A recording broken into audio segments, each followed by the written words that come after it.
Next जो हम topic लेने वाले हैं वो है UML यूनिफाइड मॉडलिंग लैंग्वेज। जो डिज़ाइन हम बिल्ड कर रहे हैं उसे डायग्रामेटिकली रिप्रेजेंट करने के लिए जिस लैंग्वेज का हम यूज़ करते हैं वो है UML unified modelling language. Unified modelling language में हम बहुत सारे डायग्रामेटिक व्यूज़ का यूज़ करते हैं। डायग्रामेटिक व्यूज़ मतलब बहुत सारे स्ट्रक्चर्स यूज़ करते हैं, एरोज, सर्कल्स, रेक्टेंगल्स का यूज़ किया जाता है जो कि स्टैंडर्ड हैं और जिनके स्टैंडर्ड मीनिंग्स जो हैं वो डिफ़ाइन हैं। उनके थ्रू हम डायग्रामेटिकली अपने डिज़ाइन को रिप्रेजेंट कर सकते हैं। अब इसका एडवांटेज क्या है? एडवांटेज ये है कि अगर आप उसे डायग्रामेटिकली रिप्रेजेंट करते हैं तो एनी काइंड ऑफ यूज़र उसे आसानी से व्यू कर सकता है। कोई भी एक नॉन टेक्निकल पर्सन आपके डिज़ाइन को ईजिली अंडरस्टैंड कर सकता है। प्लस लॉन्ग टेक्सचुअल मैटर में अगर आप कोई भी इंफॉर्मेशन जो है वो ट्रांसफ़र करते हैं तो बहुत लेंदी और बोरिंग फॉर्म में कन्वर्ट हो जाती है। बट अगर वही इन्फॉर्मेशन आपने डायग्रामेटिकली रिप्रेजेंट करी हुई है, इमेजेस का यूज़ करके आप अगर कन्वे कर रहे हैं कोई मैसेज या इन्फॉर्मेशन, तो वो रिलेटिवली ज़्यादा यूज़र फ्रेंडली होता है। तो यूनिफाइड मॉडलिंग लैंग्वेज जो है वो एक स्टैंडर्ड प्रोवाइड करती है for different design views. Under UML हम बहुत सारे डायग्राम्स पढ़ेंगे। जैसे हम पढ़ेंगे यूज़ केस डायग्राम जो डिफरेंट एक्टर्स प्रोसेसेस को शो करता है। क्लास डायग्राम हम पढ़ेंगे जहाँ पे हमें क्लास को रेक्टेंगुलर बॉक्स के फॉर्म में रिप्रेजेंट करते हैं। स्टेट डायग्राम एक प्रोजेक्ट में जो डिफरेंट स्टेट होती हैं, active, passive, start, stop, intermediate state, वो सब कुछ हम स्टेट डायग्राम के थ्रू रिप्रेजेंट कर सकते हैं। नेक्स्ट आती है हमारी एक्टिविटी डायग्राम। एक्टिविटी डायग्राम में हम बहुत सारे डिफरेंट एक्टर्स या एंटिटीज़ जो अपने सिस्टम में यूज़ कर रहे हैं उनके डिफरेंट एक्टिविटीज़ और प्रोसेसेस को डिफ़ाइन कर सकते हैं। यूएमएल स्टार्ट करने से पहले हम एक और स्मॉल कॉन्सेप्ट पढ़ेंगे, वो है concept of architectural design. Architectural design जो है वो एक मैप की तरह वर्क करती है जिसमें ओवरऑल प्रोजेक्ट स्ट्रक्चर को, ओवरऑल प्रोजेक्ट जो है आपका, उसे हम शो करते हैं डायग्राम्स के फॉर्म में। इसमें हम बेसिकली 4 टाइप की डिज़ाइन आर्किटेक्चर देखेंगे। सबसे पहला जो है वो है डेटा सेंटर्ड आर्किटेक्चर। अब डेटा सेंटर्ड आर्किटेक्चर जो होता है, ये आप डायग्राम देख रहे हैं।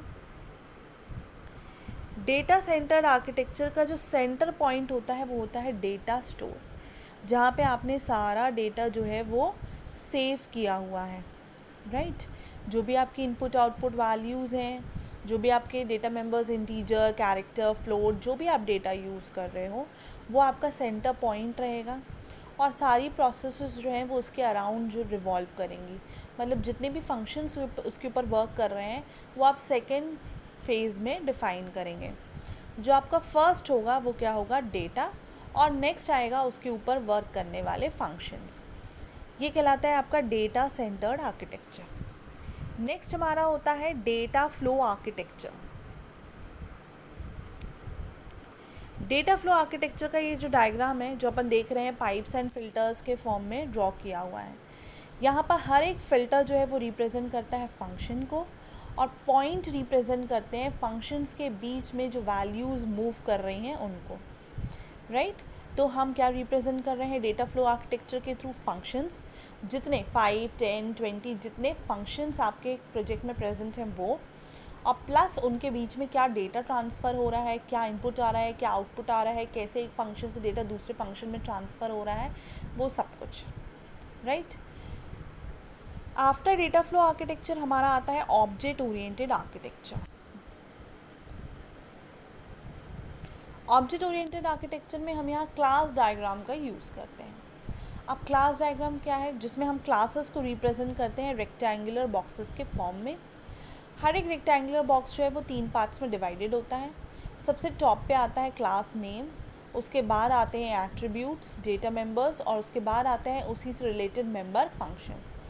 मतलब हर क्लास में आप एक रेक्टेंगुलर बॉक्स बनाएंगे, सबसे ऊपर आएगा उसका नेम, सेकंड आएंगे उसमें जितने भी मेंबर फंक्शंस हैं, मेंबर्स, डेटा मेंबर्स हैं, इंटीजर, कैर, फ्लोट, कुछ भी, और उसके बाद जितने भी फंक्शंस हैं वो हम थर्ड पार्ट में इंक्लूड करेंगे, राइट।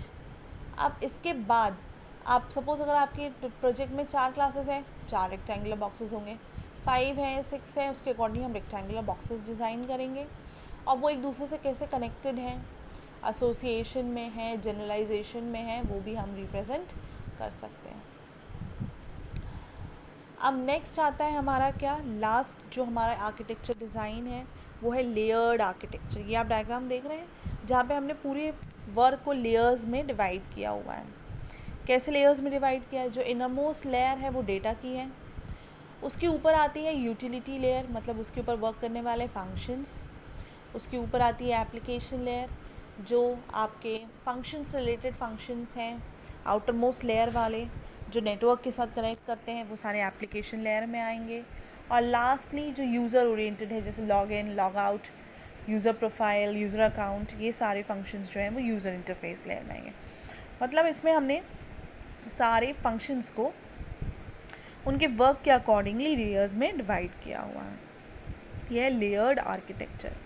तो हम इन 4 डायग्राम्स के ऊपर ही कॉन्सेंट्रेट करेंगे, object oriented, data centred, data flow और लेयर्ड आर्किटेक्चर।